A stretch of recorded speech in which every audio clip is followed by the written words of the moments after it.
It's Wednesday, it's 11:15 and we're live in Westminster.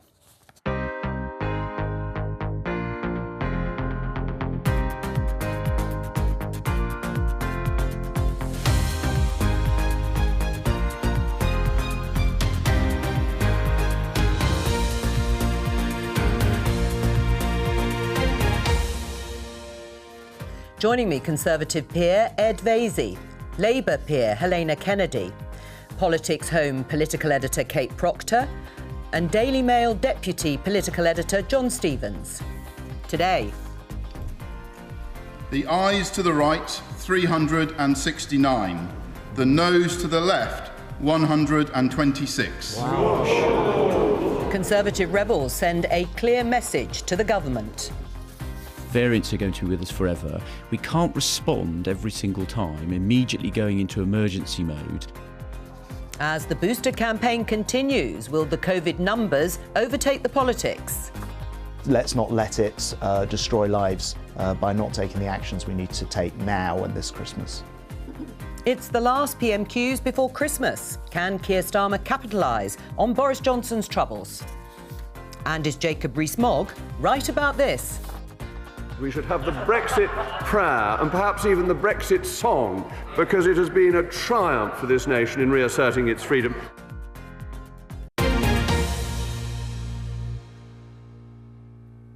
Let's start with inflation figures by showing you this graph surging to 5.1%. The Consumer Prices Index, driven largely by transport costs. It's the highest since 2011.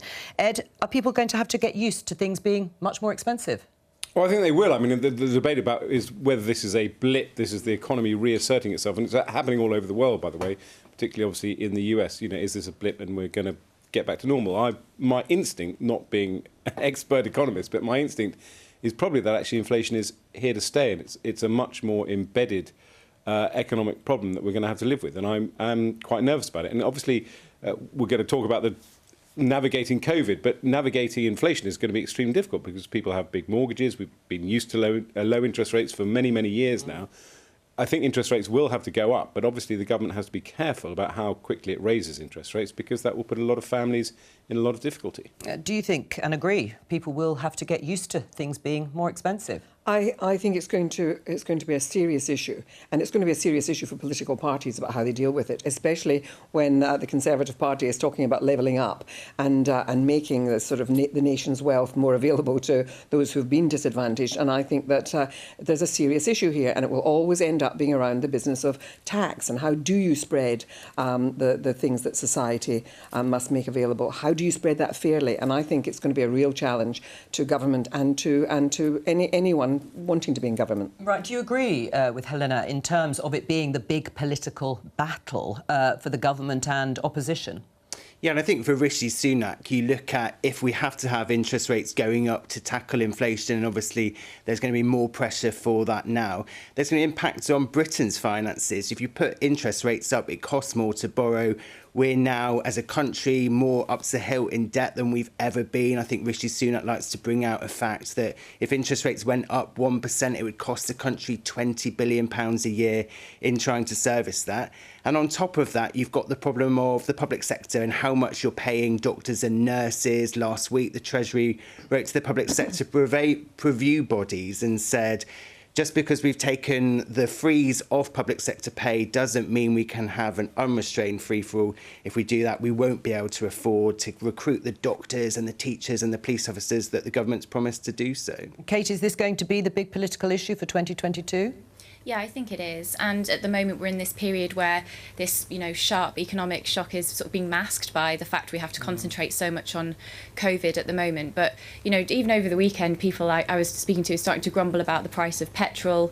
It's, possible that food prices will go up. And the Joseph Rowntree Foundation, they've put out a warning today saying that up to 100,000 people could be, plunged into poverty if the rate stays at the same level going into April 2022. 2022. So, yeah, I think, you know, if inflation continues on the path that it's supposed to be going at the moment, then you could see a lot of people in financial difficulty. And that's on top of everything we're already having to cope with COVID. Right, well, let's talk about COVID and those votes last night. From today, adults in England must show a COVID pass to enter nightclubs, big sports matches and other large events, or a negative lateral flow test, despite 100 Conservative MPs voting against the government's plans last night. Now, that amounted, as you can see here on the front page of the Daily Telegraph and other papers, to the biggest rebellion of Boris Johnson's premiership. Tory COVID rebels deal hammer blow to Johnson's authority.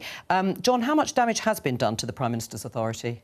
I think there were loads of things coming together yesterday that you speak to different Tory MPs. They all had a reason why they wanted to vote against it. But I think the damaging thing for Boris Johnson is, how do you get those numbers back now? It looks like if Omicron gets worse, we may need to bring in more restrictions. If he does that, how does he whittle those numbers down? It almost felt yesterday like the whips had given up. You know, you'd had so many Tory MPs come out in advance saying, I'm not voting for this. Well, you can't really persuade anyone there. And a couple of hours before the vote, I saw one of the whips coming out of the Commons shop loaded up with shopping. Clearly, they'd found other things to do other than persuading Tory... You want to be a whip at this stage. Exactly. Just go and ignore it. Go and do your shopping instead. I think there's possibly also a problem coming for the government and for Boris Johnson on, do you start to hear more from his cabinet about being unhappy with the new rules? I mean, last week we heard murmurings. We heard that Rishi Sunak was worried that there wasn't an exit strategy. We heard that Liz Truss was uncomfortable with what was going on, which is quite mild, just putting out a marker. But I think the longer you go on, if you start to see cabinet ministers coming out, being quite forceful, positioning themselves, what's Number 10 going to be able to do to stop them? And I think that's the difficult thing. You're not going to be able to stamp down on this if Boris Johnson's authority is completely weakened. Right, and it is a serious blow to his authority, Ed? It's a very kind of nuanced picture. I mean, on the one hand, I bumped into a backbench MP on the way here who said it was a bit like 1917 because they've got so used to big rebellions. We've got so used to big rebellions that actually this one had less impact, perhaps, than... Do you remember the drama of when Theresa May was losing things like meaningful votes? So in that sense, it may not be as bad. And also, I thought back to the Iraq War. I mean, Tony Blair lost a big vote on the Iraq War. He relied on the Conservative opposition to win it. He then went on to win a general election in 2005. So if I was sitting in Downing Street and I was Boris Johnson, I would be thinking about that as an analogy, and I would be taking the view that when MPs go off for their recess, there will be a chance to reset and recalibrate. I think he would take the criticism that he hasn't perhaps worked hard enough to make the case for these restrictions to his backbenchers. And I think, echoing a bit what John said, you know, after the Owen Paterson debacle, plus a party that is used to rebelling now, it was going to be very hard to bring it round. But that's the task he's got to set himself over the Christmas recess. I mean, Helena, do you agree with Ed that in the whole scheme of things, if you look at the history of rebellions, perhaps you can overstate it? It's always hard to measure, but you have to take it alongside other things that are going on.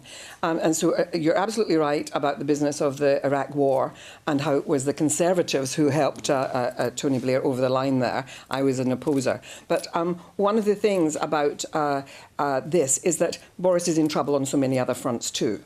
I mean, the gloss has gone off that the business that he can get everybody to like him. And suddenly he's looking much more like damaged goods. And I know that the position was, let's all say that we're voting against this as an issue of libertarianism and so on, but we're not against the Prime Minister. We're still on his side. But actually, the murmurings below the surface, to me, is that people feel that that Boris is damaged goods now and that they're not as confident. And as long as he can win elections, they'll be with him, but they're worrying whether he's got that capacity now.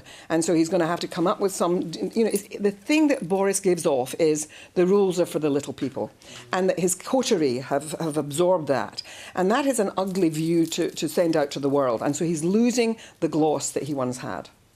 What do you think of that? Well, I think, you know, Boris has not been at these parties and has not been photographed at these parties. And I think the public do think, you know, they're not going to hold him responsible for that. And I thought there was a moment, actually, when the Mirror overreached with Boris doing the Zoom quiz and saying, you know, this is a terrible thing. And actually, I thought the public felt, actually, that's going too far. I think, as well, Boris's, you know, character is priced in, as it were, in terms of people who support him and back him. So, as I say, I think he has the goodwill of the party. I think the Tory party has got used to kind of rebelling, and Brexit, you know, it is one of these things that's going to work its way through British politics for the next 10, 20 years. And part of that is a kind of more independent-minded MP. You've got red wall MPs who come in who weren't necessarily expecting to be MPs, and that kind of thing. Right, but I think it's the point that Helena is making is this one rule for us, one rule for them. I accept what you say about the parties, but more broadly speaking, that there are different pools of discontent on different issues within the Conservative Party, and that is damaging. There always are different pools of discontent in every political party,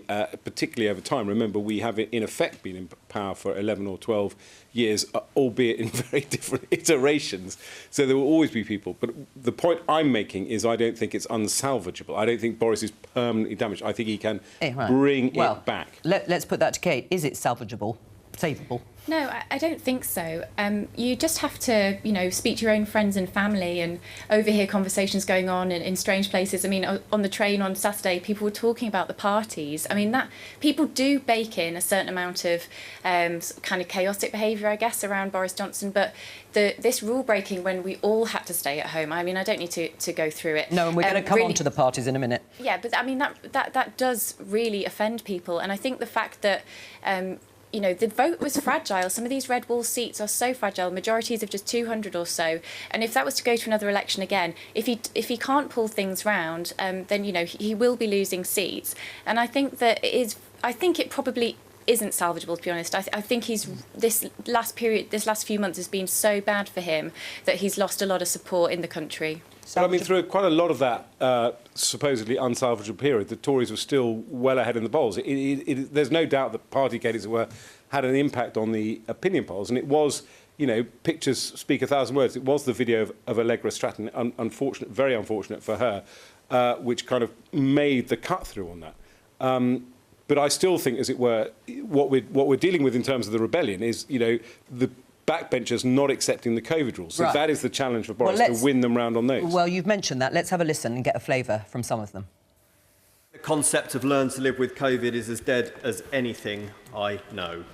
We were told in July, in this house, from that box, many, many times, and from the podium in number 10, that we are on an irreversible roadmap to freedom. Do we all remember that?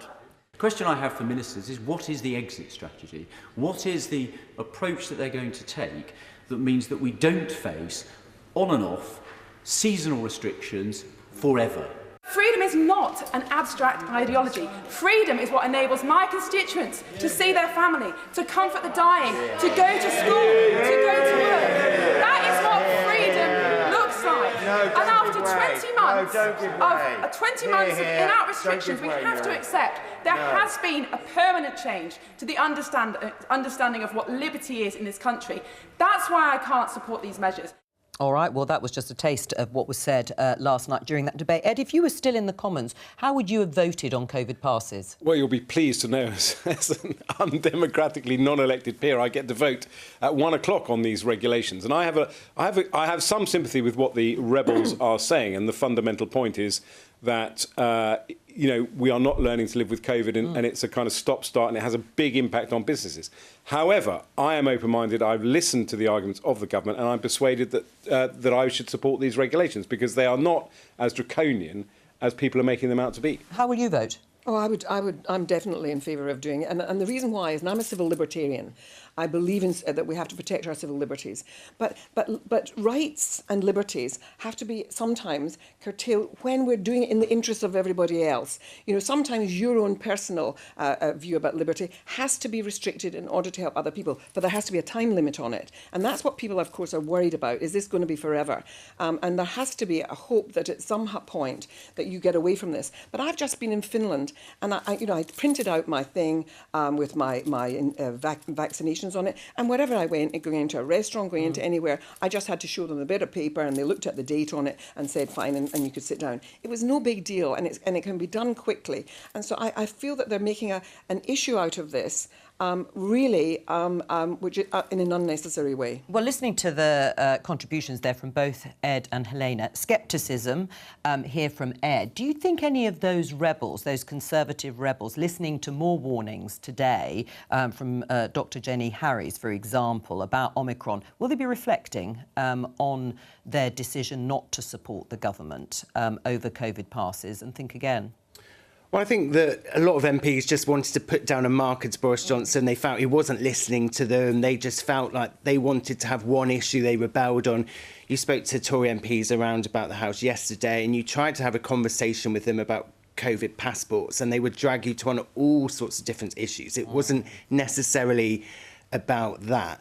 But I think that if you start to see the case rates getting worse, you start to see more and more people in hospital, then I think you might see Tory MPs more willing to have more restrictions. But obviously at that point, you might be at a stage when you're too late if you've got the hospitals and it was filling up. A safe rebellion. They knew that Labour was going to vote for the regulations. And I think Danny Finkelstein has a very shrewd piece in the Times today about this, but they knew they were, it was safety in numbers and the government wasn't going to be defeated. It would have been a different story if Labour were opposing these regulations. Ed's absolutely right. The sums were carefully calculated. And so people who perhaps... were even bigger than people thought. Yes, I know, because I think that some people who would not have gone there said, listen, I can be seen to be a rebel here without there being any danger to our position and so on. And Labour had already announced that they were going to support the whole thing. Right, well, as we've sort of hinted at, could there be more restrictions on the way? Nicola Sturgeon, First Minister in Scotland, has issued new guidance. If we just have a look at the front page of the Scottish Sun, Oh Christmas 3,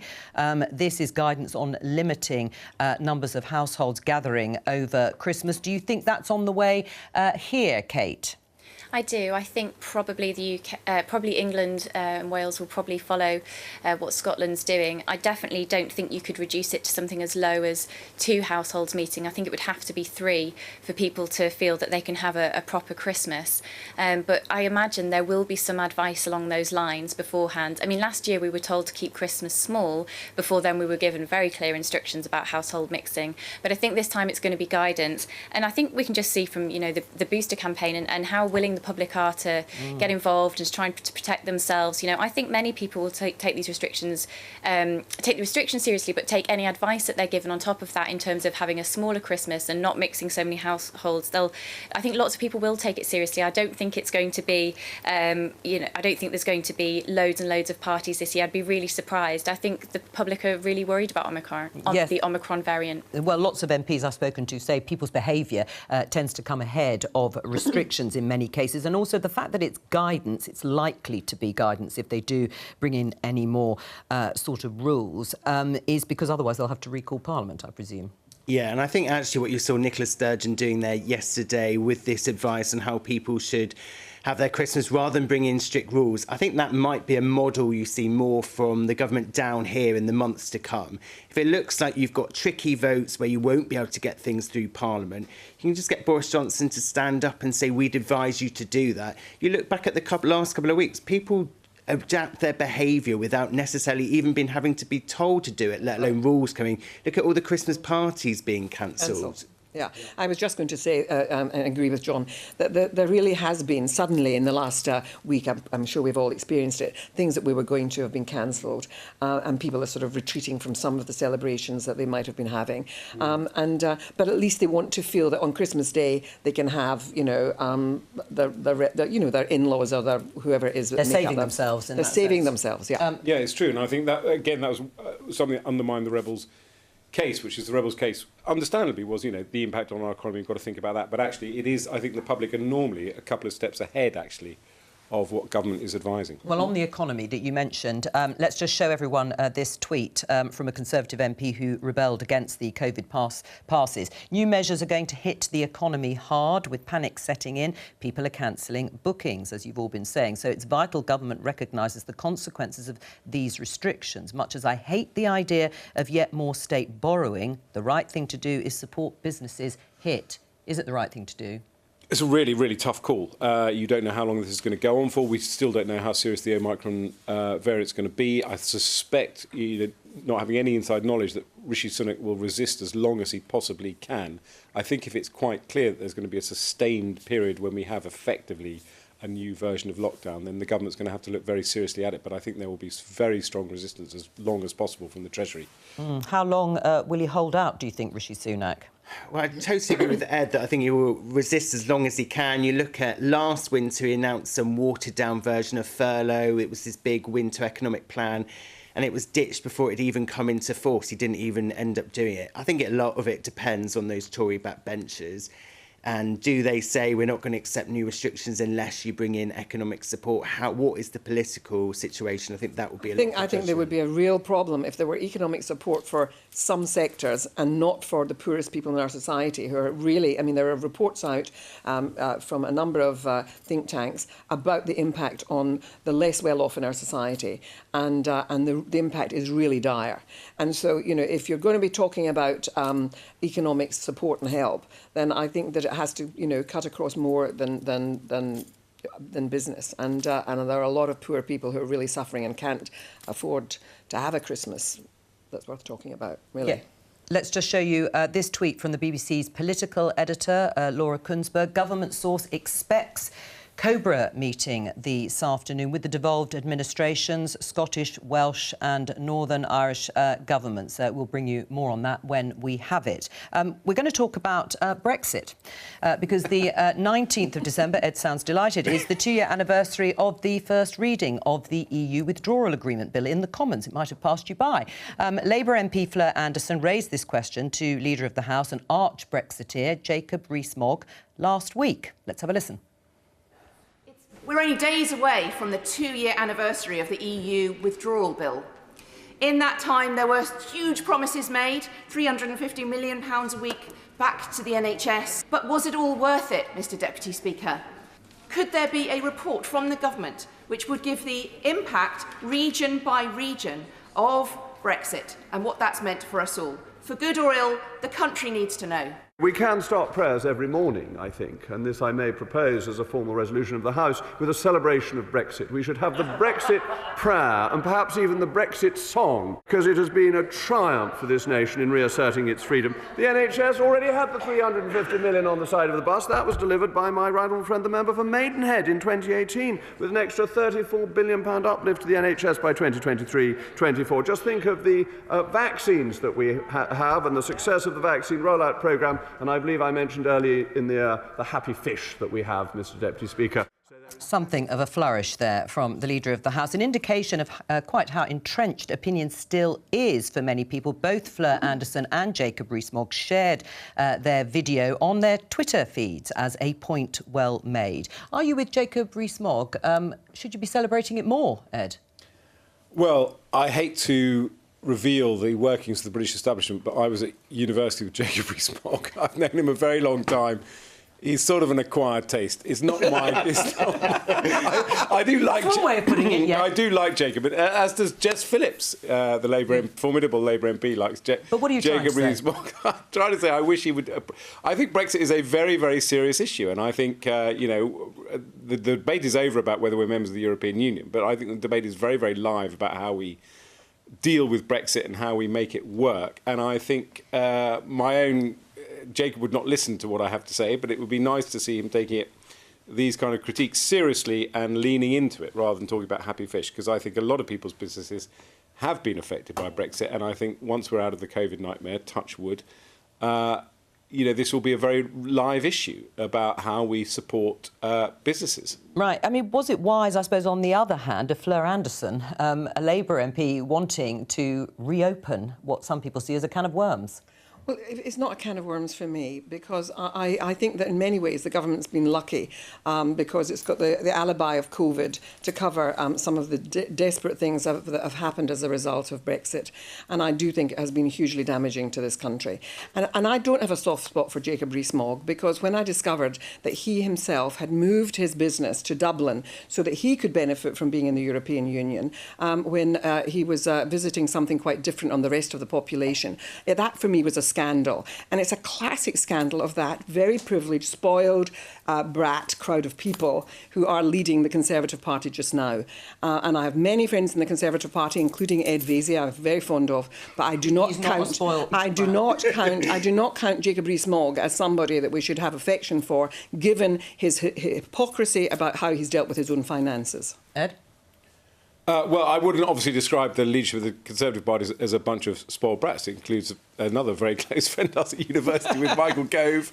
Well, they may be close friends, but as well as others. But I don't think I mean, I've obviously got myself into trouble by saying that I thought Jacob was rather glib in his response. I think there are some serious issues to do with Brexit, which, you know, that is not me trying to reopen the Brexit debate. It's about how you make Brexit work as smoothly as possible. And I think when people are facing real challenges with their businesses when they're used to dealing with Europe, I think that government ministers should take that seriously and acknowledge that these are issues that do need addressing an intelligent, thoughtful approach. Was that a serious question, though, from the Labour MP? Well, I mean, that was a stunt done just for social media. It is, that wasn't for a sensible argument in Parliament. In a sense, John, that is my argument. If Labour MPs are going to grandstand about this, then I think the government gets more mileage by actually addressing the grandstanding seriously and saying, you know, fundamentally we think Brexit was the right thing to do for the governance of this country and the opportunities it presents, but we do acknowledge that there are some issues and we need to lean into them very carefully. Well, I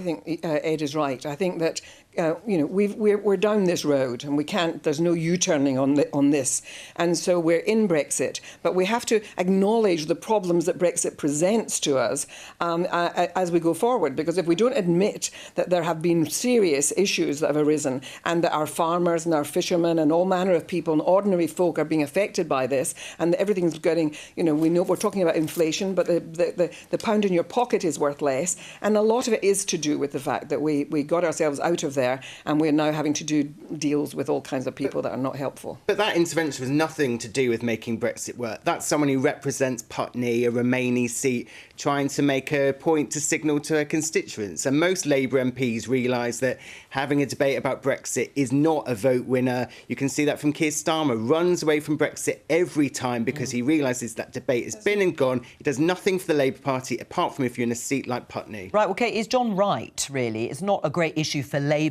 to talk about. In fact, Keir Starmer, as John has just said, does everything to avoid talking about it. Yeah, I was surprised that she stood up and made that point. And I think because of that context, I think that's why you got a particularly poor answer back from Jacob Rees-Mogg. But I do think that it's really not fair on the public, you know, for Rees-Mogg to just sort of make light of it and to just give the impression that everything is OK and things are so beneficial, sunlit uplands. You know, this government does this a lot, sort of just tells you that this is the narrative and this is the thing that you should believe. But, I mean, independent analysis out there will tell you that Brexit costs us every week, you know, down to, you know, we're supposed to have this £350 million back to the NHS.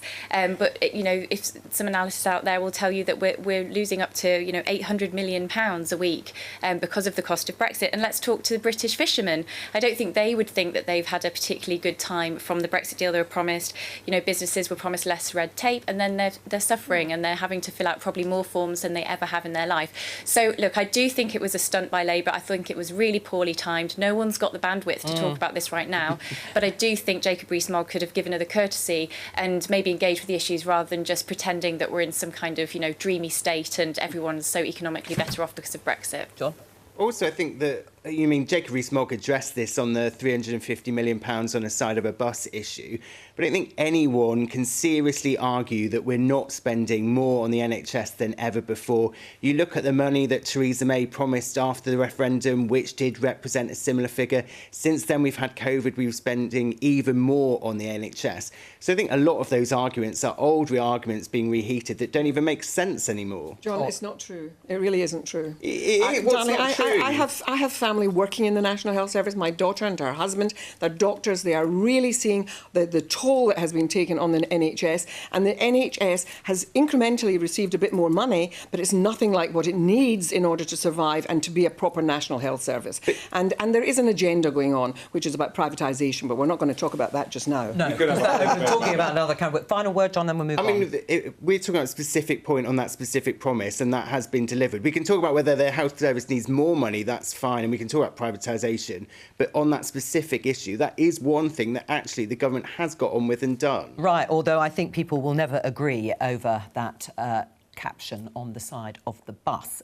Let's look at this headline in The Guardian. UK tightens criteria for Afghans to enter despite warm welcome pledge. Now, the Home Office is changing following the PM's open arms promise. They're actually changing or narrowing, is the report, the criteria for those coming in from Afghanistan.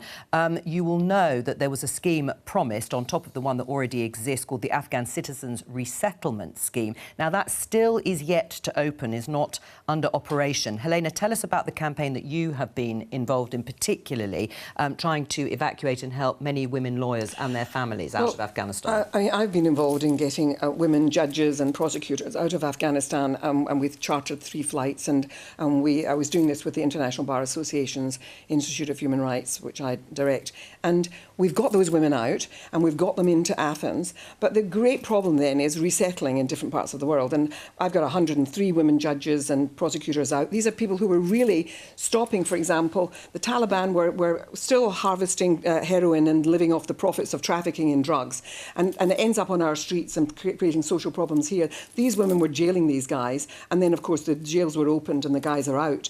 These women were promoting the rights of women and protecting women from violence. They were doing an incredible job. They were also jailing people who were putting out those homemade devices that blew the legs off and killed many of our own soldiers. These were women who were doing great things for us. And so I think, and I say this to the world, we should all be doing more about relocating them. I've got Australia's just now taken 20 of those women and their families. Britain should be taking it and doing it quickly. They're running out of time. I've got them based temporarily in Athens, but only until the 24th of December. That's a week on Friday, a week tomorrow. Where was it? What day were we? A week on Friday. And so I really I'd like Downing Street, I'd like Boris to say, I'm going to take 20 of these women judges and prosecutors because they've done so much for us. Have they given you any indication? Well, I mean, they're looking at we've sent through the names and the details of all of them, and that could be done pretty quickly, but we need to do the biometrics and everything to make it possible, and we could go and meet them. Wouldn't it be great to see Priti Patel going to Heathrow Airport with Boris to greet these women judges who've done so much for us? All right, well, we're going to be talking to the Armed Forces Minister after Prime Minister's questions. We'll be asking about that and specifically on the resettlement scheme that the government has promised to start. We mentioned pictures of parties. Let's just show you this one because Pippa Creer of the Daily Mirror released an image of a Christmas party thrown by Sean Bailey's London mayoral campaign last year in breach of lockdown rules, as you can see clearly. The event took place in the headquarters of the Conservative Party. After he was approached by the newspaper, Sean Bailey last night resigned as the chair of the London Assembly's Police and Crime Committee. The Conservative Party has already said that formal disciplinary action was taken against the 4 Conservative headquarters staff who were seconded to the campaign. John, another reminder of the Prime Minister's ongoing difficulties with this issue. Yeah, and I think if you were him, he needs to get this whole issue, kill the story now. And I think how he needs to do that is get Simon Case to get on with this investigation. Now talking about how it might drag on into next week. Oh, I thought we were going to have it this week. So there was reports it was going to be this week. Now suggestions it might not be until next week. And the longer this report goes on, you've got more and more different allegations being dragged into this. It gets more and more messy. If I was Boris Johnson, I think I would think about the possibility of losing that by-election tomorrow, get that report out of the way on Friday, and then hopefully be able to do some sort of reset in the new year. I mean, does that image of the picture, as you said earlier, Boris Johnson wasn't necessarily at these parties, and he clearly wasn't at that one. But there is this image of all these things going on either in Downing Street or away from Downing Street and him not even knowing. Yeah, well, I don't share this kind of agenda, which is to try and pin every single Christmas party that happened in SW1 on Boris Johnson. And I think, if you're the Prime Minister, the idea that you would know about a party happening in Central Office with a few sausage rolls, I think is pretty much of a stretch. And I think it's even more of a stretch to say you've kind of enabled this climate where everyone thinks they can order in the sausage rolls and have a party. So I think John is right that I think, I thought I was going to come on this programme today and say Partygate has been and gone until the Sean Bailey photo came out, because, as I say, I think it reached peak absurdity with the Zoom photograph of Boris and trying to pin that on him because somebody had a bit of tinsel in their hair. But the sooner the report is out and we can move on, and I do think, frankly, I don't think it's a political manoeuvre, but I think the Omicron variant and how we deal with it is going to be the story of the next few weeks, and that is Boris's challenge And as John says, he's got the Christmas recess to reset, re-engage with his party and move forward. Do you agree with that analysis, Kate, that you can't pin all these parties necessarily at the door of Number 10 and Boris Johnson, and that COVID, Omicron, will sort of take over the focus? Well, I think we had some questions, why doesn't Boris Johnson know what's going on in his own house? And, Downing Street isn't his house in the normal sense. It's a huge sort of complex of offices. So I think some of the questions from the media in that respect have been wrong. But I don't think there's any getting around this photograph at CCHQ, Conservative headquarters. But then again, the idea that Boris Johnson would know about that is ridiculous. But it does feed into a sort of wider feeling that those perhaps in and around the Conservative Party, those working for the government, had a much more sort of lax interpretation of the rules than what was expected of the public. My natural instinct is that Boris Johnson, having seen the CCHQ picture in the party, was probably be horrified about that and really annoyed that this picture's come out and that people were doing that. I certainly don't think he would have had knowledge, but for me all of this has been in the communication strategy around how they've dealt with this issue. I think they could have come out a lot sooner, stop saying to the media there was no party, just try and be a bit more frank and honest with people about what went on and do it earlier, because I think people would have perhaps accepted things and then the discussion may have moved on. But as it is, you've got the Lib Dems going into the by-election in North Shropshire using these images on their election material. I mean, this Partygate stuff is still everywhere. Right, and on that, is Labour doing enough then, Kate, to capitalise on Boris Johnson's problems? I think lots of Labour members would say not, and I think there is definitely upset, essentially, that Keir Starmer voted in favour of the restrictions, but yet really doesn't get much out of it. There's not a lot of leverage going on. It's not as if Labour said, well, you do this and we will insist on this restriction perhaps, or we will insist on this thing happening further down the line, or we'll insist on sick pay. So, no, I don't really think Labour's capitalising on their position right now in a power dynamic as best as they could.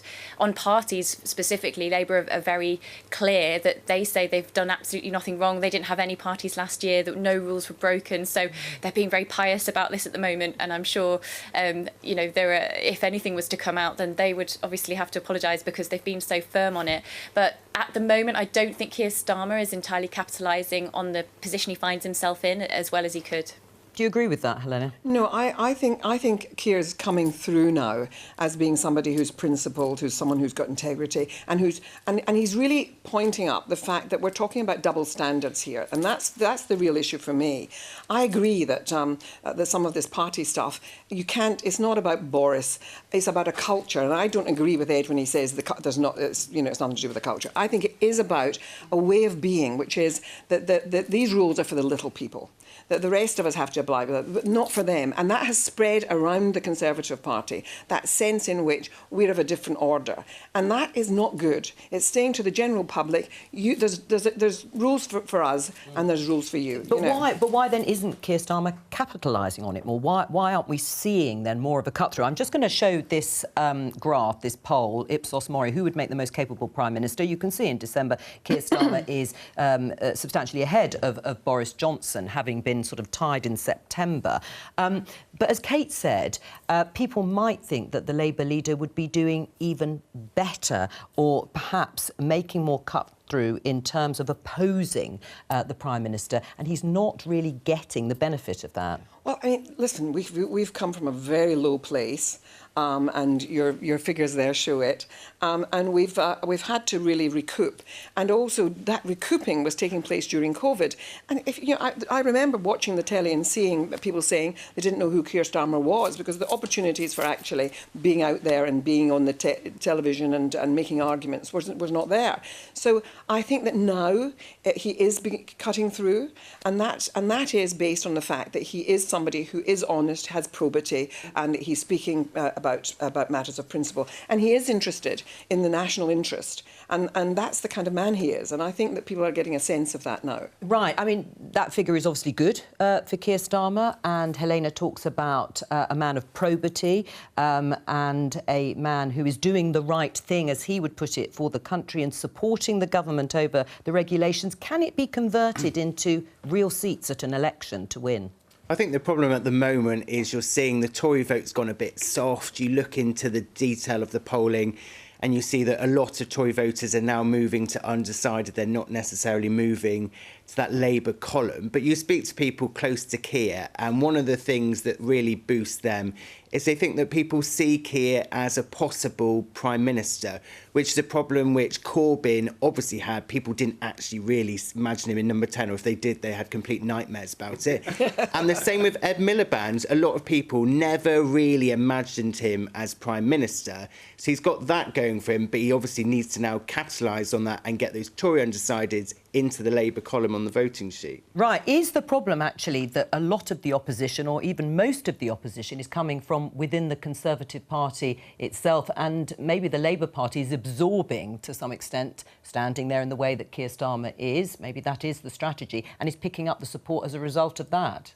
Well, look, the danger of having a weak opposition is you end up creating your own opposition as the governing party, and that is often the case. So that's partly why, as it were, the Tory party is taking chunks out of each other, because there's not enough incoming fire, if you like, from the opposition for them to kind of unite. But listening to Helena, I was slightly reminded of kind of hapless Tory MPs in the noughties defending Ian Duncan-Smith. I think when you're on the position of trying to tell people why your leader is actually a good thing. You're having to defend a rather hapless Prime Minister, Ed. A very hapless Prime Minister. Prime Minister who's got an 80-seat majority and I still think has a lot of fuel left in the tank. I think people have made up their mind about Keir Starmer, and they've made up their mind he's not going to be Prime Minister, and that is the problem that Labour is stuck with until they find a leader who they do. And they didn't do that until they found Tony Blair in the mid-1990s. Well, of course, that poll... And they're not going to do that till they find somebody to replace Keir Starmer. It tells a slightly different story. Are the kind of people, Tory voters, who are losing faith in Boris Johnson, the kind of people from your old seat?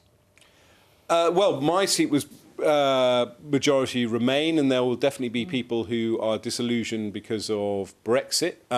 It's a very telling point. I've been thinking throughout this programme, actually, how quickly one can become disengaged. It's a great thing about MPs. They do have an inbox and letters and surgeries. They have their pulse on what their constituents are thinking.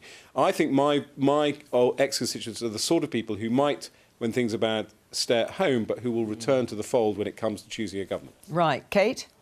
Well, I think that's really interesting what Ed said, and I think that we may see that in North Shropshire, to be honest.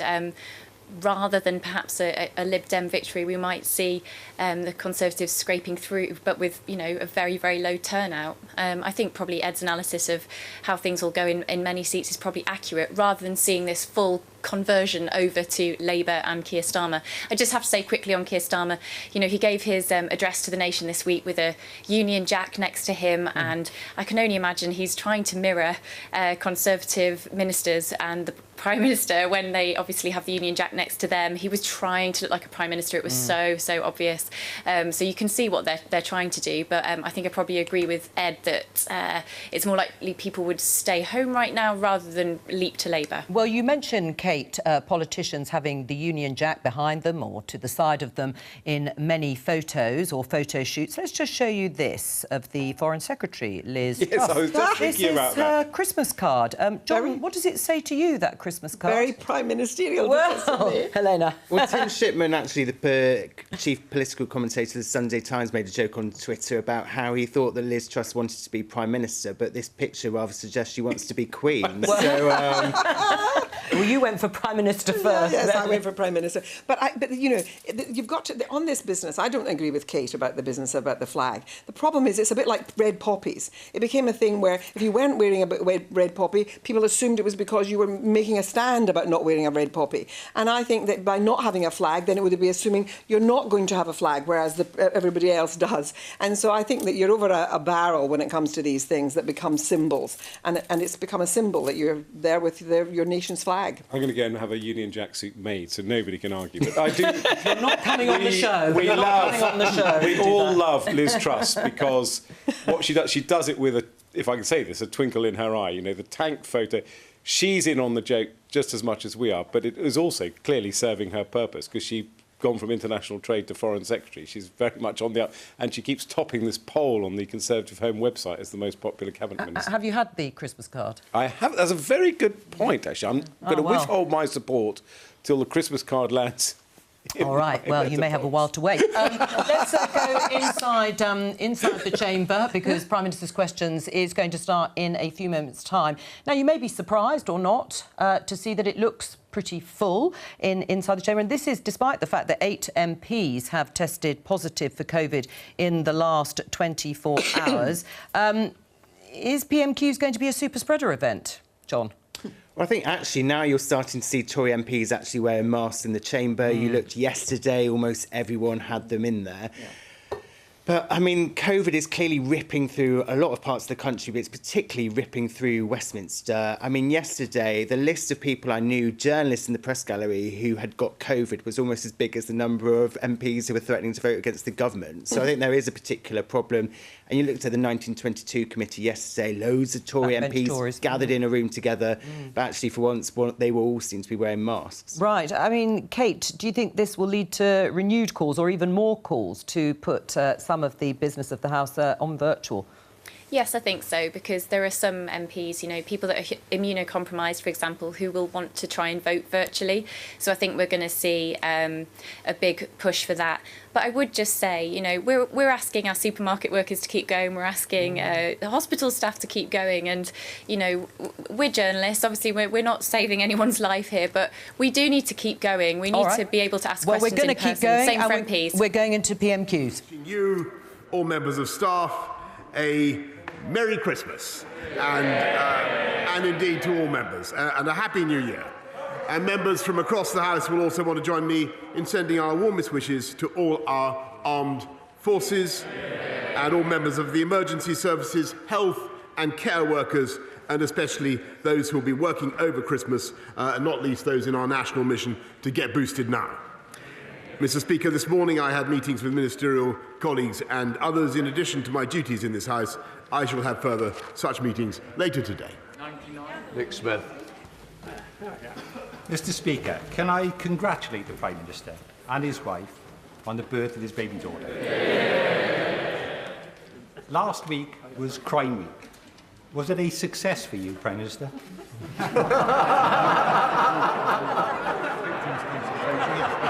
Yes.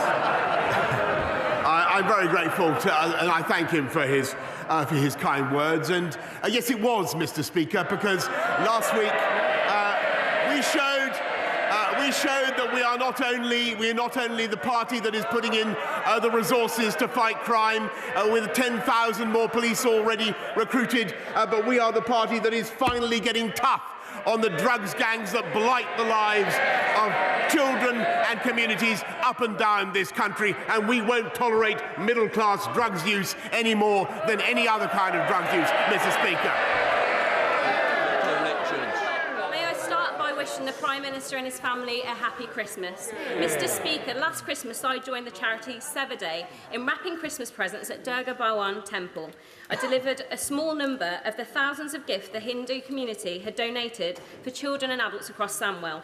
Will the Prime Minister join me in thanking Seva Day, Deepak, Mandu and Reena, who I'll be joining again this Friday at West Bromwich Sri Krishna Mandir? Yes, I thank my honourable friend for raising the work of Seva Day, and for all the people of West Bromwich, Hindu community, who do make an incredible contribution to this country. And I'm delighted that the charity is again distributing donated gifts. Thank you to everyone involved, and particularly to my honourable friend for her efforts. We now come to the Leader of the Opposition, Keir Starmer. Thank you, Mr. Speaker. Can I also wish you, everybody who works in this House, and all members a Merry Christmas and a Happy New Year. And can I also send my congratulations to the Prime Minister and his wife on the birth of their daughter, and join the Prime Minister in supporting our armed forces and all those on the front line.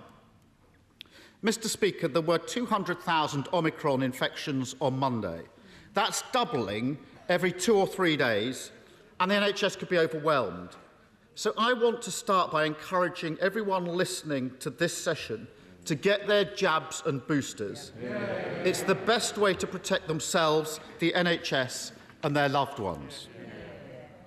Given the seriousness of the situation, does the Prime Minister agree that the 100 Conservative members who voted against Plan B measures last night voted against steps which are necessary to protect the NHS and to protect lives?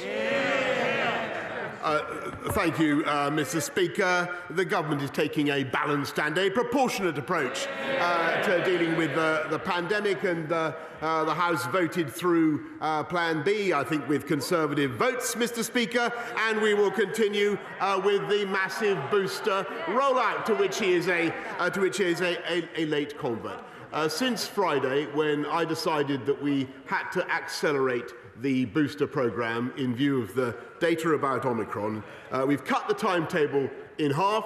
Mr. Speaker, Monday was the biggest vaccination Monday in the history of this country, and yesterday was the second biggest vaccination achievement by the NHS ever. More than 500,000 jabs delivered, and the campaign continues to grow. I want to thank absolutely everybody involved. I want to thank all the British public for coming forward to get boosted now. Mr. Speaker, we all hope that combined with the booster programme, Plan B will be sufficient to prevent the NHS from being overwhelmed. Nobody wants to see further restrictions, but the Prime Minister has quite rightly not ruled anything out. So can I take this opportunity to make clear to the Prime Minister that if further votes are needed to save lives and protect the NHS, Labour MPs will follow my leadership and we will always put the national interest first. Can I ask the Prime Minister to get his house in order so he can say the same about the members behind him?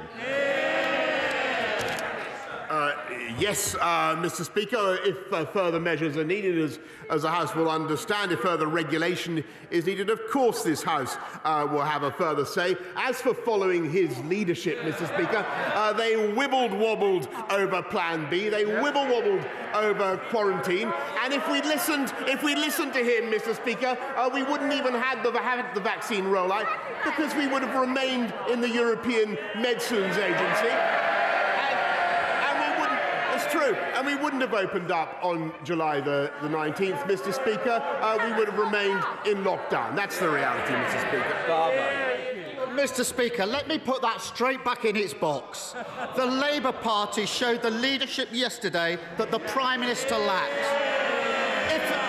Mr. Speaker, if it wasn't for Labour votes, his government wouldn't have been able to introduce vital health measures we need to save lives and protect the NHS. So weak is his leadership.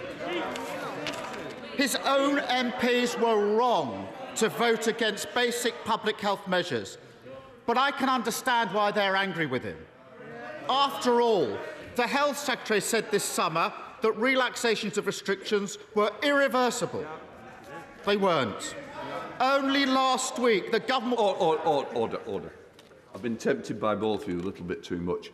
Think it's Christmas. That's the only reason you're going to remain. Prime Minister. Keir Starmer. Mr. Speaker, only last week the government was saying Plan B measures were not required. They are. Just like the rail revolution for the North. No one will have to sell their homes for social care, just like no tax rises. It's overpromise after overpromise until reality catches up.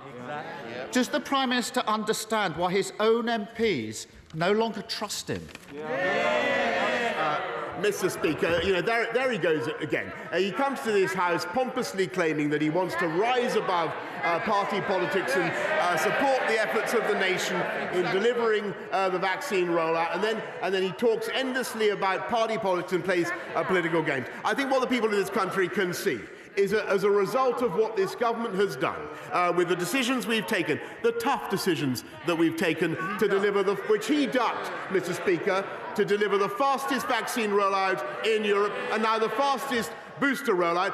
We now have, Mr. Speaker, the fastest growing economy in the G7 and more jobs today, 500,000 more jobs today than there were when the pandemic began. That is Conservative government in action, Mr. Speaker. We deliver, they complain. Mr. Speaker, the only person undermining public confidence is sitting right there. Here's the problem. His MPs are wrong to vote against basic public health measures, but they are not wrong to distrust him. Last week, the Conservative member for the Forest of Dean asked, why should people at home listening to the Prime Minister do things that people working in Downing Street are not prepared to do? Tory MP. The Conservative member for Shipley last week asked the Prime Minister, can he give me any reason at all why I shouldn't tell my constituents to treat these rules the same way that Downing Street treated these rules last year? Now, the Prime Minister's had a week to come up with a good answer. Has he done so? Mr. Speaker, the answer is very, very clear, and it's there in what the public are doing, Mr. Speaker, because they can see that the government is getting on with delivering on their priorities, not just on the economy, Mr. Speaker, but above all on delivering the fastest booster rollout in Europe. And you know, he likes to, he's fond of these European comparisons, Mr. Speaker, but we've done almost double the percentage of any other European country. We've boosted 86% of the over-80s in this country, 91% of those aged 75 to 79. That is an astonishing achievement, and I think that is what the people of this country are focused on, Mr. Speaker. And rather than the partisan trivia that he continually raises, when frankly he has a case to answer himself. I think that's no, he hasn't come up with a good answer. For weeks now, he claims that no rules were broken. He claims he didn't know what was happening in his own house last Christmas. I don't believe him. His MPs don't believe him, and nor do the British public. He's taking the public for fools, and it's becoming dangerous, because from today, anyone who tests positive for coronavirus faces a second Christmas in isolation. It will be heartbreaking for families across the country. The message from the government has to be, we know that following the rules won't be easy this Christmas, but it is necessary. Can the Prime Minister not see that he has no hope of regaining the moral authority to deliver that difficult message if he cannot be straight with the British public about the rule breaking in Downing Street last Christmas? Mr. Speaker, I've repeatedly answered that question before, and as he knows, a report is being delivered to me by the Cabinet Secretary into exactly what went on. He might explain why there are pictures of him quaffing beer, Mr. Speaker. In a way, I mean, we haven't. I think what the British public want us all to do, frankly, and what they want us all to do is focus on the matter in hand and continue to deliver the vaccine rollout in the way that we are. And I think it is an absolutely fantastic thing that people are now coming forward in the way that we are, the way that they are. 45% of people over 18 have now had a vaccine, Mr. Speaker, and I thank our amazing staff. I thank the NHS. I thank all the GPs. I thank the GPs, and we are. Well, you blocked the investment in there. Mr. Speaker, they wouldn't vote for it. They wouldn't vote for investment in our NHS, Mr. Speaker. They wouldn't do it. I thank them for what they're doing. I can tell the House that we're now speeding things up by allowing people to avoid the 15-minute delay after they've been vaccinated, which I hope will encourage even more people to come forward. Mr. Speaker, the virus is spreading once again, and lives and livelihoods are at risk.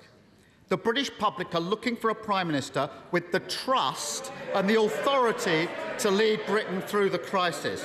Instead, we're burdened with the worst possible Prime Minister at the worst possible time. They're shouting now. Where were they in the lobby last night? His own MPs have had enough. They won't defend him. They won't turn up to support him. And if he proposes them, they won't vote for basic public health measures. So at this time of national effort, the Labour Party stood up, shown the leadership that the Prime Minister can't, and put the health and security of the British people first. This is silly because I can't hear the question. I will hear the question. I don't think we need any more help from this front bench. I'm just dealing with this corner first before I come back. Can I just say, I understand it's the last PMQs and we're going to be coming back in the new year, but I do need to hear the question. And it may take a long time, but I will hear it. So please, I want to get through questions. I want you all to get away for Christmas. At this stage, you won't. Keir Starmer. Mr. Speaker, the Prime Minister is so weak that without Labour votes last night, vital public health measures wouldn't have got through. But this country can't...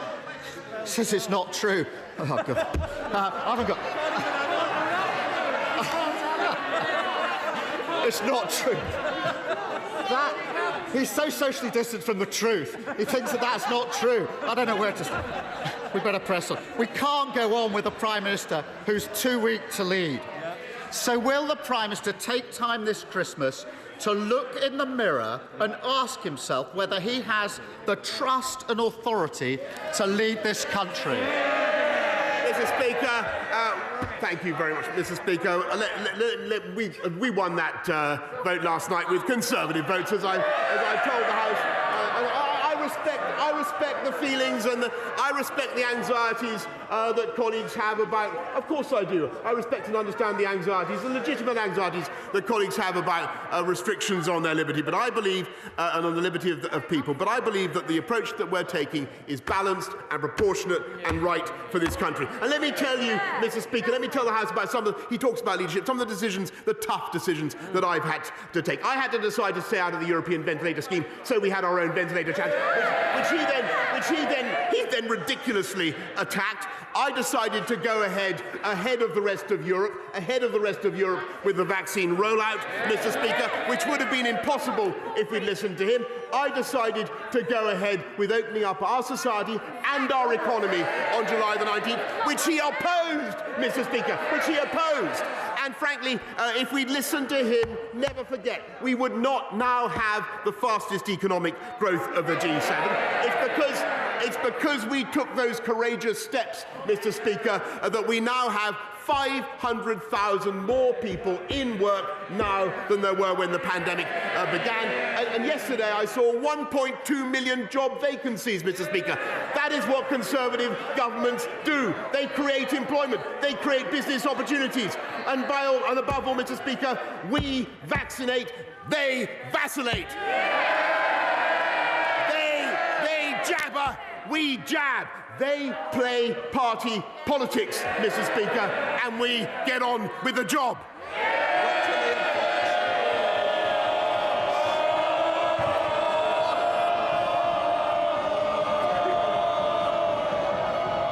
I'm amazed. I'm absolutely amazed that some of you wanted to catch my eye. Obviously you don't. Thanks for that. It's making my life easier. So don't be shocked when I wasn't going to put you in for that special question today. Let's come to the man of the moment, Dr. Liam Fox. Thank you, Mr. Speaker. As we look forward to 2022, one of the dates that stands out for me is the 21st of March, which will be International Down Syndrome Day. Yeah. In thanking the government for the support and indeed thanking all parties in the House for the support for the Down Syndrome Bill, can I ask the Prime Minister if he will give his personal commitment to ensure that we get that bill on the statute book before International Down Syndrome Day, when we will be the first country in the world to do so? We talk about global Britain. It can't just be about trade and diplomacy. It must also be about values. Wouldn't that be a great place for Britain to start? My right honourable friend is a wonderful campaigner on this issue. He's completely right about Down syndrome people. They can have poorer health outcomes. This bill, I know, does aim to improve life outcomes for people with Down's syndrome, and we are pleased to support it, and we will do whatever we can to ensure the prompt progress of this bill. We now come to the leader of the SNP, Ian Blackford. Thank you, Mr. Speaker. Can I wish you... It's not a pantomime. Exactly. Carry on partying. Thank you, Mr. Speaker. Can I wish you, all your staff, all members in the House, a Merry Christmas and a good New Year when it comes, and send my thanks to those in the front line, our emergency service, our armed forces, for everything that they have done to get us through this year. Mr. Speaker, the public understands the threat that Omicron poses to all our people and to our NHS. But we saw from last night's vote the Tories might be privileged enough to live in denial about this danger, but the rest of us have the responsibility to live in the real world. That means increasing public health measures and increasing financial support for businesses and workers. The Scottish Government is delivering £100 million from our fixed budget to support businesses. But we all know that more is needed. Yesterday, the UK Government put out a press release saying that new financial support was coming. But last night, the Treasury U-turned saying no new money was available. So, Prime Minister, which is it? Is there any new money to support businesses, or was it all just smoke and mirrors once again? I'm grateful to the right honourable gentleman, and I share some of the points that he made about the importance of being vigilant about Omicron. I think it's good that he set that out. I think it's important that we continue to work with the Scottish administration as we do to help everybody through it. There is more money, as he knows, through Barnett consequentials. There are also further powers under the existing devolutionary settlement for the Scottish administration to raise money if it chooses to. And they have that option. But we will of course, continue with the discussions with the Scottish administration. Ian Blackford. Mr. Speaker, that simply wasn't an answer, and it really just does confirm it's all smoke and mirrors. There was no new money for Scotland. Once again, the Prime Minister can't trust a word that this Prime Minister says. Dodgy dealings on renovations and his distant relationship with the truth. All of it has left him weak. Last night, this UK Government struggled to get measures through this House that Scotland has had for months. A Prime Minister who can't do what is needed to protect the public is no Prime Minister at all. Mr. Speaker, nobody wants further restrictions, but Scotland can't afford to be hamstrung if the Prime Minister can't act because he's got 99 problems behind him. So will he give the devolved governments the powers and financial support that we need to protect our people? Mr. Speaker, I think we're going to need a bit bigger waistcoat to contain the synthetic indignation of the right honourable gentleman, quite frankly. If I can just tell him that there are the powers, the Scottish administration has the powers, but what we've also done, Mr. Speaker, is a record settlement, for Scotland, £41 billion.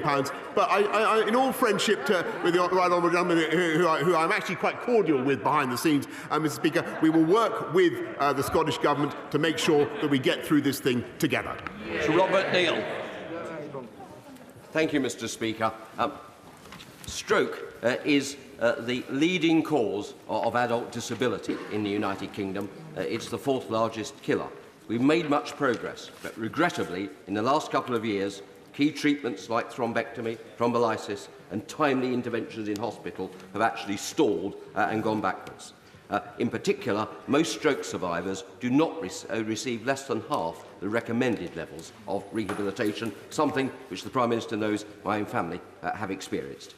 Can we urgently look to upgrade the very good National Stroke Plan into a fully fledged national strategy for stroke, with a minister responsible for it and a dedicated team of officials in the department to roll that out, please? I want to thank my right honourable friend for that question. I know he and I have discussed before his own personal reasons for caring so much about this issue, and I understand and I sympathise deeply with what he's saying. And that's why one of the reasons why I want to make sure that we do invest enough in this. There are 20 integrated stroke networks in England already. What we want to do is increase their capacity by about tenfold Mr. Speaker. Very happy to make sure that he has the right meeting with the relevant minister to discuss the matter. But that's why it's so important that we invest now in our NHS in the way that we are. And what a pity that that essential measure could not be supported by the party opposite.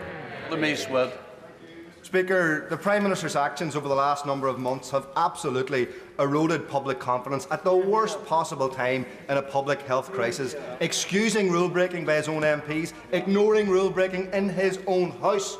He can't even lead Tory MPs to vote for his public health guidance. How does he expect to lead anybody else? Surely now it is time, Mr. Speaker, for him to do the right thing, the only thing left to him to restore public confidence, and resign.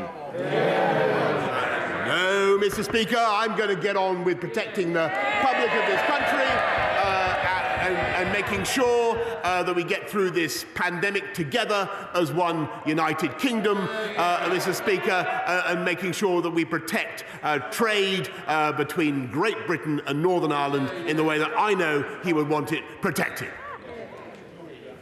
Peter Aldous. Thank you very much, Mr. Speaker.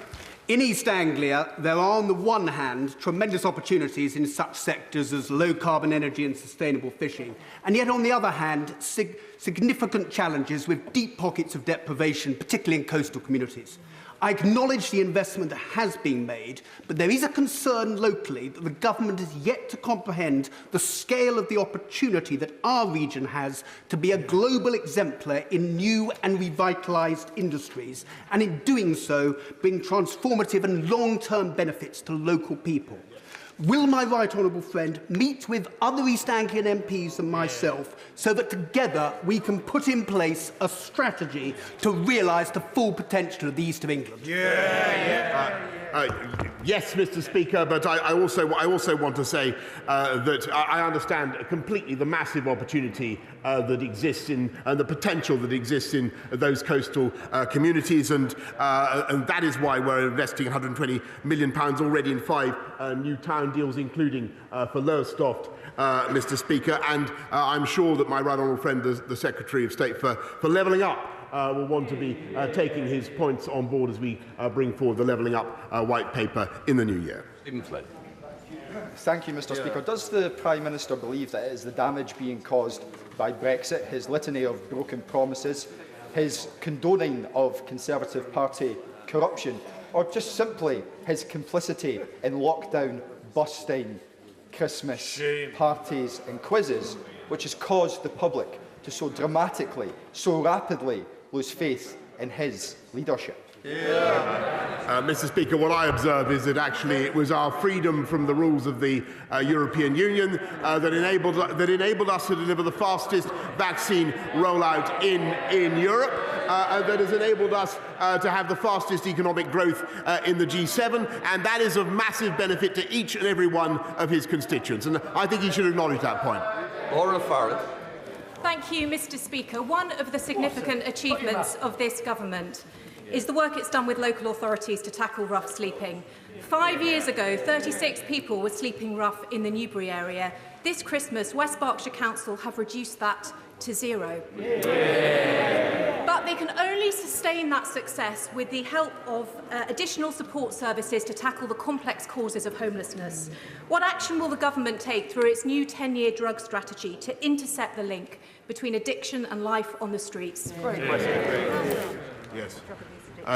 My honourable friend is completely right to draw the link between drug addiction and rough sleeping, and that's why our drug strategy is so absolutely vital for tackling this problem. I also want to thank local councils, Mr. Speaker, and everybody involved in the Everyone In campaign. I think that homelessness and rough sleeping are a blight and a disgrace, a shame for our society, and I'm proud to say that levels are falling. Our rough sleeping snapshot shows levels have fallen 43% since 2017, though clearly as we come out of the pandemic in the next year or so, we must make sure that we continue to reduce rough sleeping. It remains an absolute priority for this government. Ben Lay. Mr. Speaker, with the emergence of the Omicron variant and a rising number of COVID infections, more and more people are being asked to self-isolate, to stay at home to look after isolating children.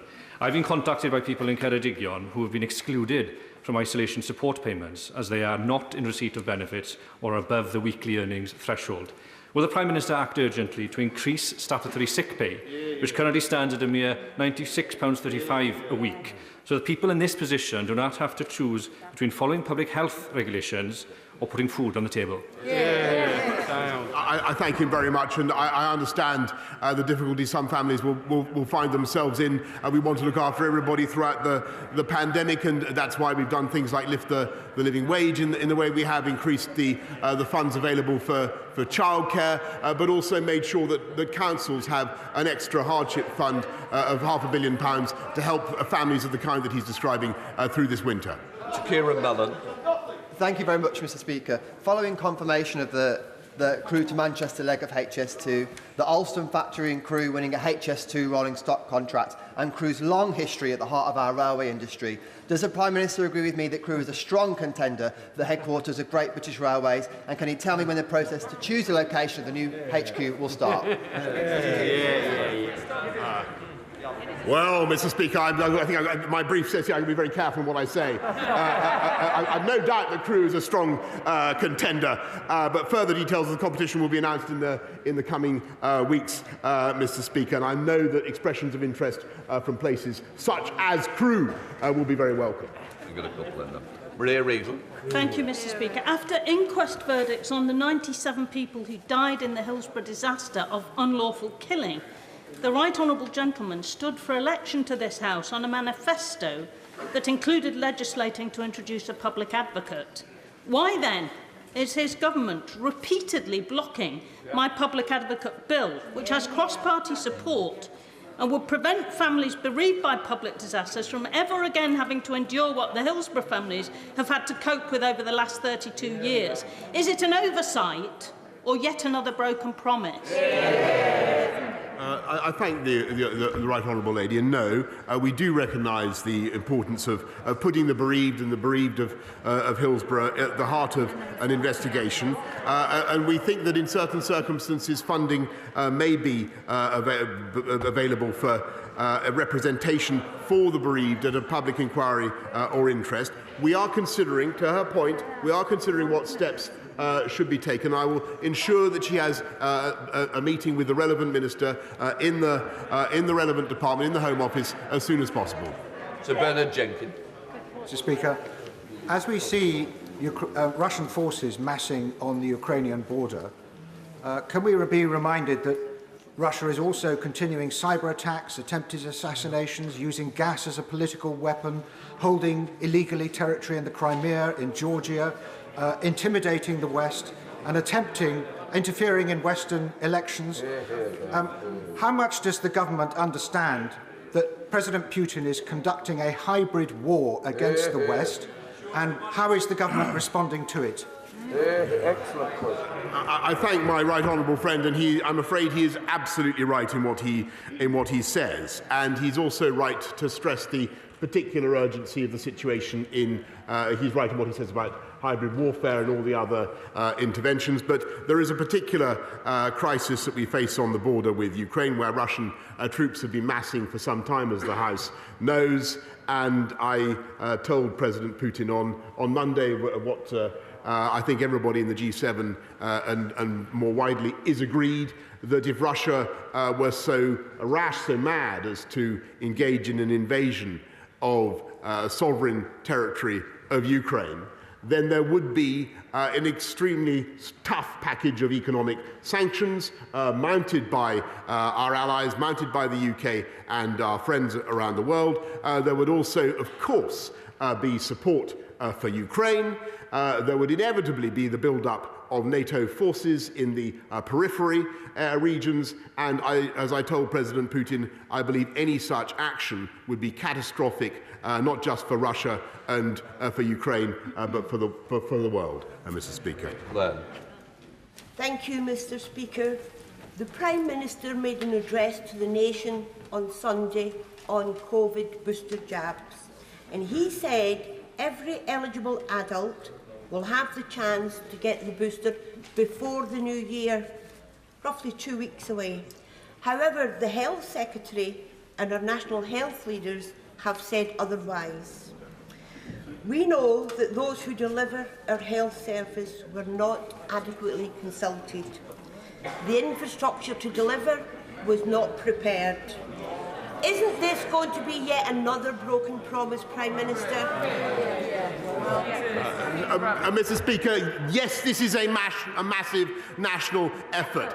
Yes, it will be incredibly hard to achieve. But do I believe that our NHS, our GPs, our volunteers can do it? Yes, I do, Mr. Speaker. And I think that's the spirit in which she and the whole House should approach it. And rather than taking that approach, Mr. Speaker, can I advise all the Labour benches and all colleagues around this House to tell our constituents to get boosted now. Tom Tugendar.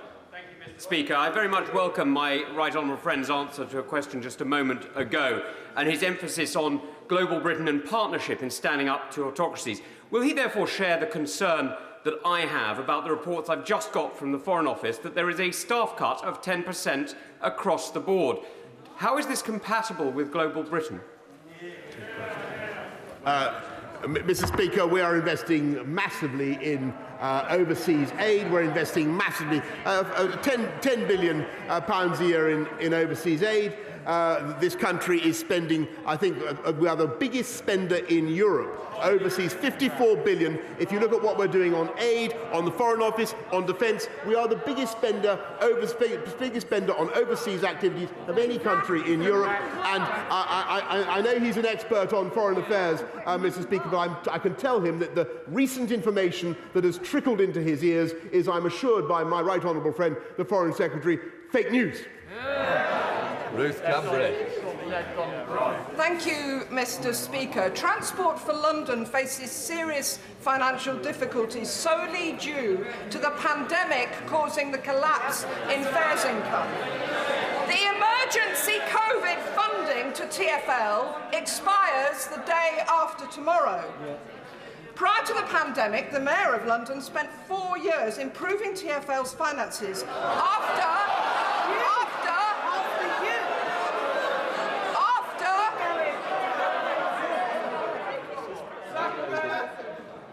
There will be a nightmare. There will be a nightmare in a moment. Can I just say, we want to get through the questions. I was hoping to get some extra people in. You're not helping me do so. Come on in, Ruth Cambry. Thank you, Mr. Speaker. Prior to the pandemic, the Mayor of London, Sadiq Khan, spent 4 years improving TfL's finances after his predecessor inexplicably bargained away TfL's £700 million annual government grant.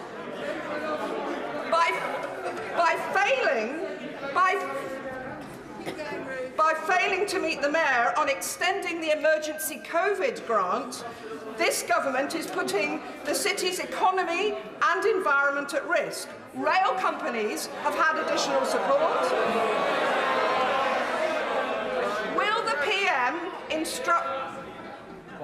Will the PM instruct silent shaps to meet the Mayor immediately so that buses and tubes can continue to keep London moving from Friday? Mr. Speaker, this happens to be one of the subjects I probably know more about than anybody else in this House. And I can tell her that when I was Mayor and I was Chairman of Transport for London, we had our finances in balance because I ran a responsible fares policy. When I left the mayoralty, we had Crossrail in surplus and we had our reserves in surplus. What happened actually was that the Labour Mayor of London embarked on a reckless, unfunded fares policy, that cutting fares recklessly so as to leave a huge black hole in Transport for London's finances. And yes, Mr. Speaker, we have the greatest capitals. I'm not going to dissent from, and we will of course help the stricken Labour difficulties in any way that we can, but blame lies fairly and squarely with City Hall. Thank you, Mr. Speaker. I'd like to wish all of our constituents for all across the country a Merry Christmas and a safe 2022. What matters to my Sedgefield constituents, though, is jobs, jobs, jobs. Would the PM join me in congratulating Hitachi and Alstom in securing the HS2 rolling stock contract, which is a tremendous vote of confidence in the people of Newton Aycliffe and Sedgefield. And could I ask him to encourage the Secretary of State for Transport to confirm that the feasibility study for Furriel Station is approved at his earliest convenience, so we can get on with levelling up, building back better for Furriel, Bishop Midland, Sedgefield and the Cornfield. Yes, I thank my honourable friend, who is a great advocate for Sedgefield and for his constituents and for levelling up. I congratulate Hitachi and Alstom on securing the HS2 stock order, and the proponents of the Ferry Hill Station for completing the initial business case for the scheme. And Mr. Speaker, this is part of the £96 billion investment that we're making in our railway infrastructure, the biggest in 100 years, dwarfing anything that the Labour Party has ever embarked on, and we will get on with uniting and levelling up across our country. Well, that brings us to the end of Prime Minister's questions, the last one before Christmas. There might be one more question, but if there are any developments, we will, of course, bring them to you. Let's introduce our guests for this part of the programme. First of all, for the government, James Heappey, a Defence Minister, Shadow Care Minister for Labour, Liz Kendall, and the BBC's political editor, Laura Kuenssberg. Unsurprisingly, Keir Starmer wanted to focus, certainly at the beginning, on those votes last night and that extraordinarily large rebellion of Conservative MPs, and underlining this idea that the Prime Minister's authority has been shot to pieces. What did you make of that strategy? Well, I think it was a no-brainer, if you like, for the Labour Party to go on that today, because however the government tries to shrug it off, the Prime Minister tried to dismiss it as partisan trivia. It is a serious moment for any government to lose a vote to that degree. If you have a majority of around 80 and more than, or a century of your own side, decide, after a personal appeal from the Prime Minister, that actually they want to walk through the opposite lobby. That is a serious moment. There is no question about it. It doesn't, of course, mean that Boris Johnson won't be able to win a vote on COVID restrictions or anything else ever again. We should be careful not to kind of overblow. But there's no question, it is a real dent to his authority after over 3 weeks of day after day after day on all sorts of different issues, Downing Street appearing to fail to get a grip. Yes, and of course Keir Starmer wanted to say you had to rely on me, on us, Absolutely. on Labour MPs. Is there a sort of contradiction for people watching that you criticise the Prime Minister for failing to bring his own side on these important regulations, and yet we're supporting you? Well, yeah, it's a nuanced position for the opposition to take, no doubt about that. But it's almost like a bit of sort of moral high ground. So it's your side might not be able to do the right thing. We are helping you do the right thing, and that's the sort of tone of it. But it is a nuanced message to convey. And I think, you know, Labour potentially has to be quite sort of careful with how they pitch it. And we know it's been tricky for them throughout the pandemic to find the right tone, wanting to seem as if they're doing the right thing for public health, but not wanting, of course, to be seen to be helping out the government in any way. But I think this week, actually, some of their spokespeople have done it rather neatly. We heard, for example, from Wes Streeting earlier in the week saying, well, I don't trust Boris Johnson, but I do trust Chris Whitty and the government scientists, and I do trust the public to do the right thing. That's not a bad place for the opposition to be. I mean, it is pretty galling, I should think, for Conservatives like yourself, that the Prime Minister just cannot carry his own party, and not just a few, but 100 Conservative MPs. Yeah, I mean, clearly I would prefer that every time the House divides, all Conservative MPs are in the same voting lobby. That's when, as a party, you are at your strongest, and the public like to see political parties united. But I'm not trying to shrug it off, as Laura said, the government may try to, but last night did feel different. It wasn't like the meaningful votes back in 2018-19, where people were entrenched and the tea room had really split. Well, last night I felt that, you know, there were 100 of our colleagues who had made a judgment that they believed to be correct, and they voted accordingly. I disagree with them, but fundamentally, the issue people were grappling with last night is there's not enough evidence right now to say that Omicron is a killer or isn't a killer. Those of us that voted for the measures were taking a precautionary approach that said, I'm going to vote for these measures because I think that in 2 weeks' time I will regret having not taken the decision that is open to me right now to flatten the curve and to try to control Omicron. Others took a different view. I respect that, But what we now need to do is get on with the business of government and making sure we make the right decisions going forward as well. You say it wasn't like those votes, but actually opinion is quite entrenched for a lot of your colleagues. I mean, they said so very, very clearly in the chamber last night. Just to quote one of them, Charles Walker, it is a bridge too far. They are saying no to the Prime Minister. He's lost his authority with a sizable part of his own party. So I honestly don't think that translates into the mood in the tea room, and that matters, honestly. I mean, I think... Geoffrey Clifton-Brown said it could lead to a leadership challenge. Back in 2018-19, there was a toxicity to the mood of the parliamentary party that simply isn't there right now. Minister, I'm not sure that saying it's not as bad as 2018 and 19, when the Conservative Party day after day was publicly tearing lumps out of each other, means that somehow it's not something you should be worried about. Well, I mean, as a government minister, you must be worried, surely, that the Prime Minister's personal appeal to his backbenchers at a time that he describes as an emergency, that couldn't win over many of your colleagues. It's not just a question of saying, well, they had a difference of opinion and I respect that, is it? No, I'm genuinely not worried, actually. Really? No, because I think that colleagues support the Prime Minister. I think that they recognise that these are judgments on which people have very strong opinions. But if you were to ask them whether or not the strategy broadly around how we have prioritised vaccination and the impact that has had on our ability to reopen our economy faster than anybody else in Europe, they would support him. They recognise that the work that the government is doing to meet the cost of living challenges is important, and they support him. They recognise that the UK has a role to play in the world as the leader of the G7 in negotiating what the sanctions might be against Russian aggression in Ukraine or something that Iran might do. They support him in that. The Prime Minister is leading our country through an extraordinarily challenging period. There's a lot in his inbox. No, he is doing a good job as Prime Minister. Right. Last night's vote is a reflection of opinion on one particular issue and shouldn't be seen, I honestly believe, as a wider division in the party. So can you sit there and, hand on heart, say to me there are no questions amongst your colleagues about Boris Johnson's leadership? Oh, look, it's Westminster. There are always people that are asking themselves the question about whether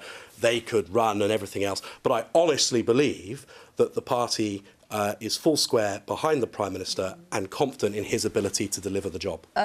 Just before we go on, Liz, in terms of the Labour Party, there was also a rebellion on your side over the position on mandatory COVID passes for NHS staff. 22 MPs rebelled and there were 2 front-bench resignations. You'd admit that you're not united on this issue particularly. Why did you vote for it? I voted for it to keep patients and the public safe. I understand colleagues' concerns, but if you look not just at the size but the scale of the rebellion against the Prime Minister, it just pales into insignificance in comparison. And if I can just come back to what Mr. Heapy was saying there, I think the problem with his analysis is it forgets the public, and the public are exhausted from what's been happening. They see what's been happening in Downing Street and CCHQ today with the parties. They feel lied to, they feel laughed at. And from the Conservatives I spoke to, not just the usual suspects, but there is a real concern here about Johnson, about his leadership, that the public are getting fed up with this, the shambles that they see and that they feel they've been taken for fools. And I think that when Conservative MPs go home over the Christmas holidays, they'll see their constituents, just as I have mine, really angry about this. And I'm proud that Labour voted for these measures to keep people safe. My city was locked down for over a year. I would do anything to try and stop that from happening again. And the problem for the Prime Minister is, on the biggest issue facing the country right now, he cannot command a majority in favour of what he wants to do. And that is a serious problem for the country. Right, James, do you want to respond? Well, I mean, I wasn't the best at maths at school, but 101 people voting for something out of a parliamentary party of somewhere around 360, he does have a majority within the parliamentary party for his course of action. I too am a constituency MP and I hear all the same things as Liz do. The public are angry about all of these issues relating to Owen Paterson or the flat or parties. But fundamentally, the response to the vote last night from my constituents was, James, you've done the right thing. We want the government to be doing this.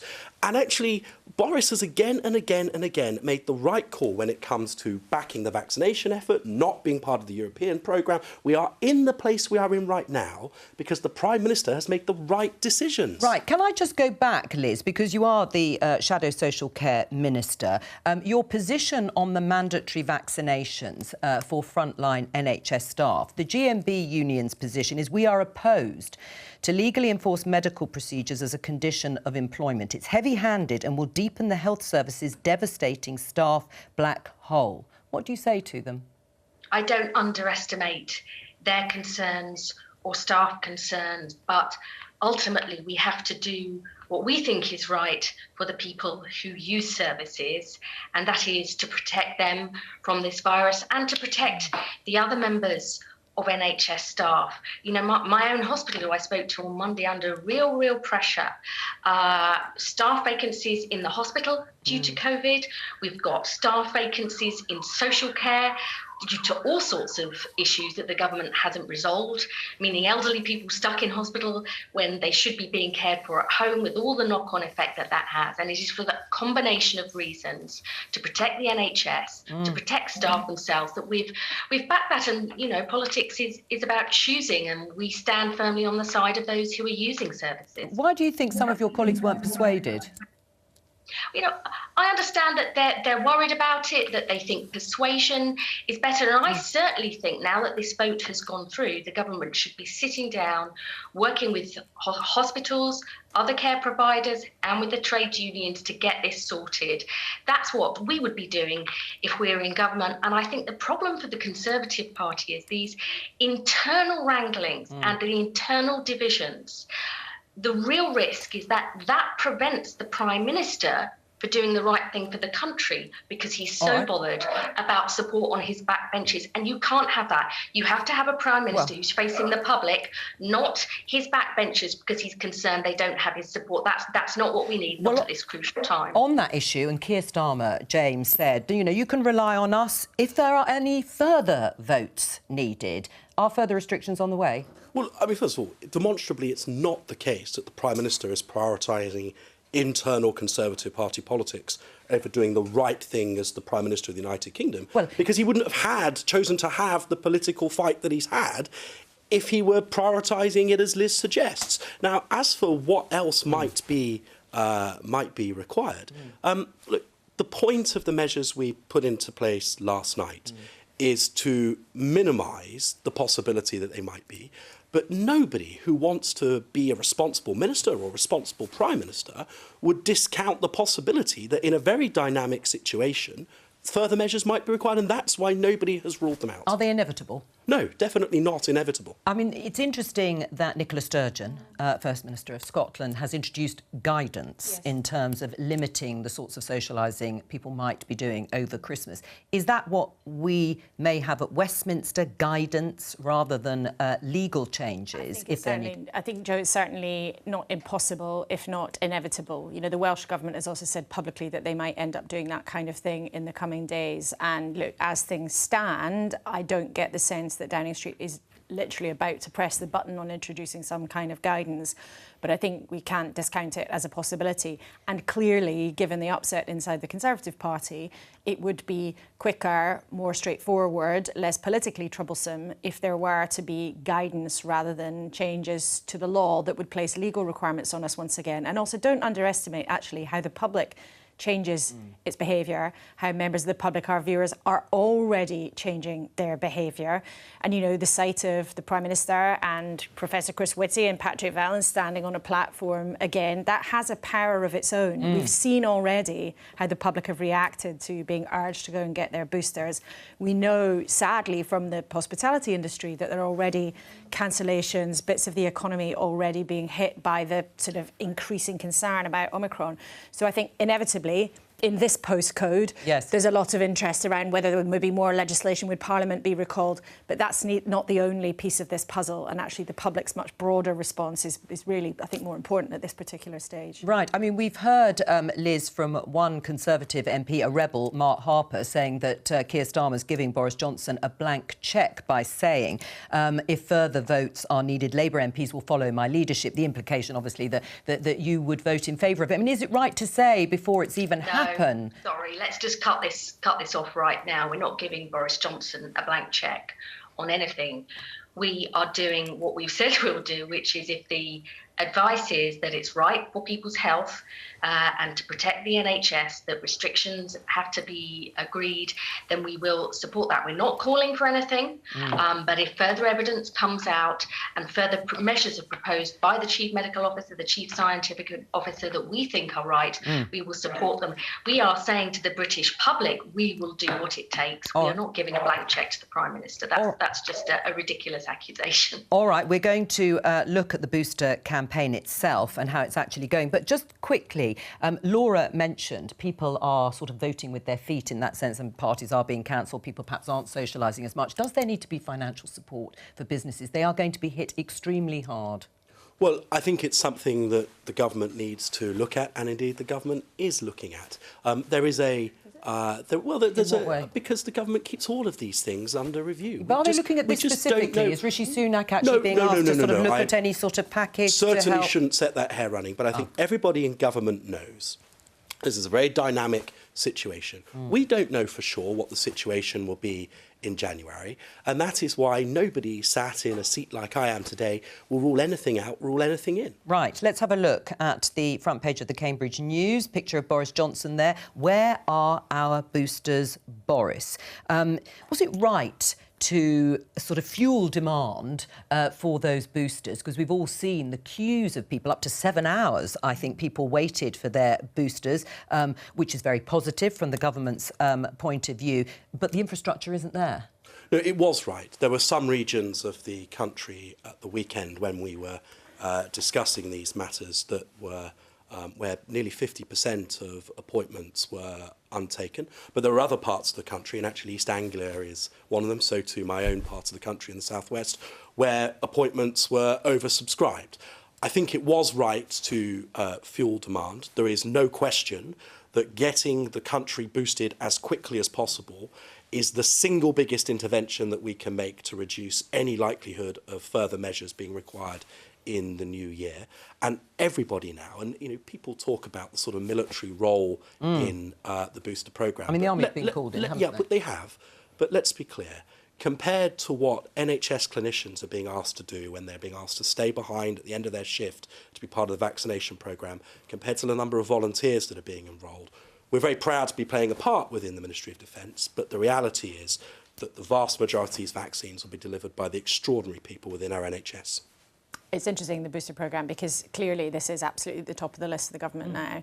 And, I think it's likely in the coming days we'll just keep hearing this message directly from the medics and from the Prime Minister.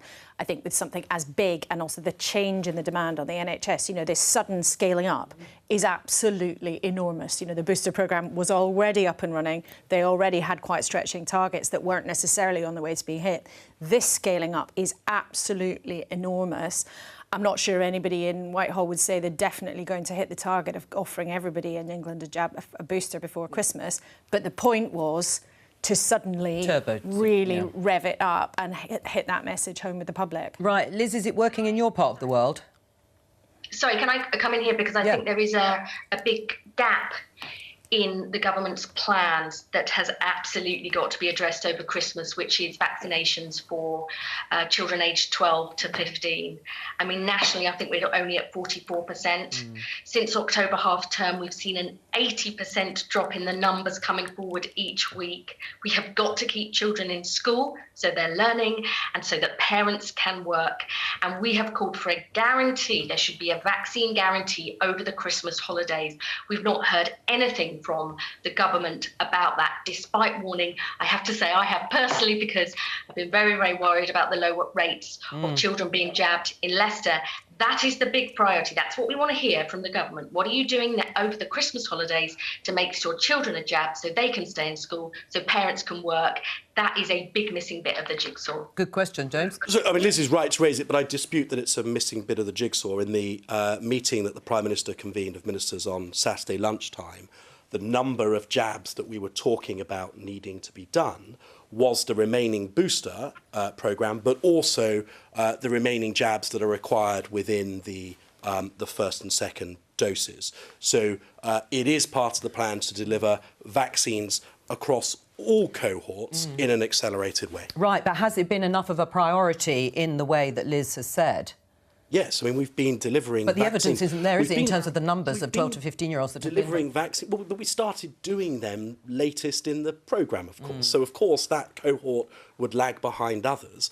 The vaccine programme in the United Kingdom has been an extraordinary success. What we've chosen to do is to accelerate that programme even more, and we're succeeding in doing so. That's all we've got time for. Thank you very much to all of our guests today. Thank you to you too, Laura Kuenssberg. I will be back tomorrow for the last Politics Live of this term, and then it will soon be Christmas. Bye-bye.